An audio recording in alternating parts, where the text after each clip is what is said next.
القضيه اللي توجهت ضدي من طرف البرلماني يونس سليمان جات على خلفيه واحد الندوه صحفيه درناها في الجمعيه، سلطنا فيها الضوء على واحد العدد الملفات الفساد. وحنا ما عندنا مشكل لا مع يونس سليمان لا غيره، حنا دورنا كنديروه. كاين جماعه البرلمان الصحافه كلنا عندنا، حنا كجمعيه كنديروا الدور ديالنا. عندنا ملفات الفساد في الجهه، من حقنا ندويو على هذه الملفات الفساد في الجهه. ملي كنشيروا الاسماء ديال الاشخاص كنشيروا لهم بالصفه ديالهم، حيت ما كنهضروا واش نهضروا على الجنود، راه كتهضر على فلان باعتباره كذا، باعتباره عمده، راه هو شخصيه عموميه.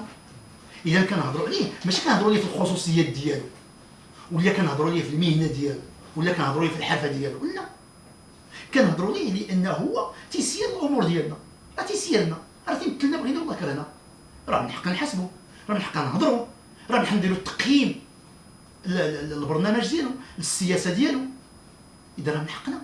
اذا هذا هو الدور اللي كنديروا في الجمعيه. اذا في هذا الاطار درنا ندوه صحفيه سلطنا فيها الضوء على ملفات الفساد من جهه، ومن ديال هذه الملفات المحطه الطرقيه الجديده بالعزوزيه.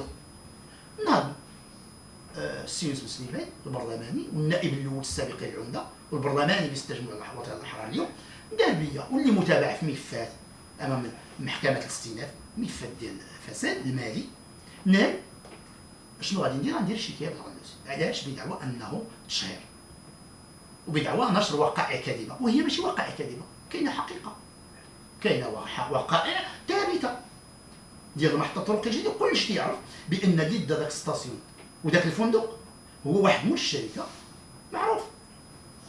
اذا كاينه وقائع ومعطيات صحيحه، حنا لم نفتري على احد وما عندناش سوء نيه تجاه شي حد كيفما كان، وانتم كصحافه كتراقبوا واش حنا كجمعيه عمرنا تصرفنا بسوء نيه مع شي حد، او لا عمرنا صرفنا شي حسابات شخصيه او ذاتيه، ابدا.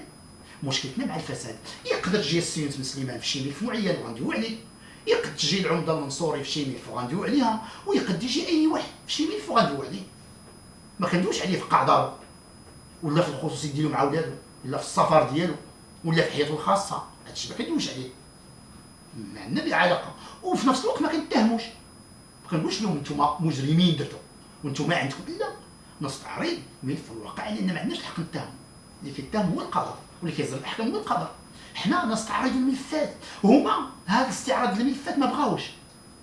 تصور دابا هما كادارات وكمؤسسات تيتجمعوا بيناتهم، المعلومات كيحتكروها كتبقى عندهم، الملفات ما كنسيقوش لها الخبار ياك، وملي تخرج لا ما تهضرش، ما تهضر ما تهضر، لا راه القضاء كذا، احتراما للقضاء والسلطه القضائيه تدير دورها وكدير شغلها، هذاك لا تدخلوا فيه، توجهوا الاتهام، تصدروا الاحكام، تتخذوا القرارات كذا. ولكن من حقنا نسالوا دور السلطه القضائيه في مكافحه الفساد.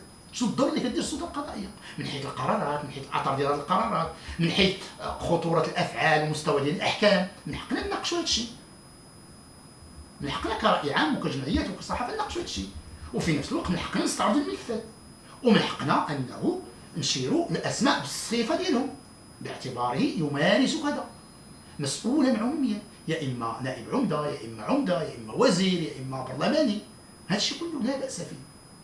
اذا ما عندناش سوء نيه في هذا الموضوع. دار بيا شكايه هي مدرجه امام محكمه ابتدائيه مراكش نهار 18 يوليو. في نفس الوقت اللي قلت لكم كاين جوج ملفات ديال البرلمانيين ومسؤولين ومنتخبين ضمنهم يونس سليمان 18 يوليو امام محكمه الاستئناف بمراكش فيها كوب 22 املاك الدوله. وشكرا لكم.